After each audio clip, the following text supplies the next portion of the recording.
Hello Internet, around here I go by Cat of Diamonds, and welcome to my Fannish Reviews. I recently finished reading Wildflower by Alecia Whitaker. Back in early 2014 I went to a book festival, the Southern Kentucky Book Festival, I believe. Yep. My friend Michelle was there and she was speaking on a panel with lots of other authors, and one of them being Alecia Whitaker, which is how I found out about Wildflower. The story surrounds Bird Barrett, who travels around the country with her family in a bluegrass band, so not exactly your typical upbringing. On her panel, Alecia described this book as being kind of like Taylor Swift, but not really. And at the time I was living in Nashville and I love Taylor Swift, so I was like, yeah, I'll check out your book. Without giving away too much, the plot catalyst is when the family is in Nashville, Bird gets discovered, and then her career starts to go places, kind of. Wildflower really is all about being in Nashville. So I found it a really interesting read because while I did not go to Nashville to become the next big singer-songwriter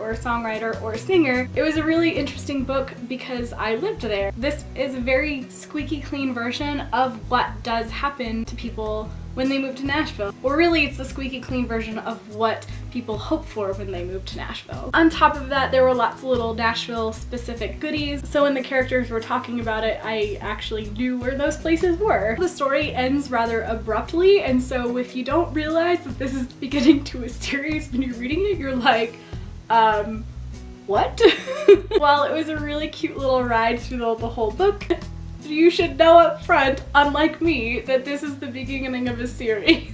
Even with my personal history and attachment to Nashville, I rate this book as a borrow. It's a really cute story, very much like the Disney version of a plot in Nashville, and there is a little bit of a Nashville attachment still lingering in my soul, so I will be going to the library to get up the second book, but yes, this is a borrow. Wildflower ultimately is a feel-good story. If you have any feel-good stories that you think are really great for just snuggling up on a weekend to lift your spirits and not be very challenging, and so you can root for the lead girl or guy or whatever, let me know in the comments, or if you have read it, let me know in the comments what you thought. And until my next video, happy reading.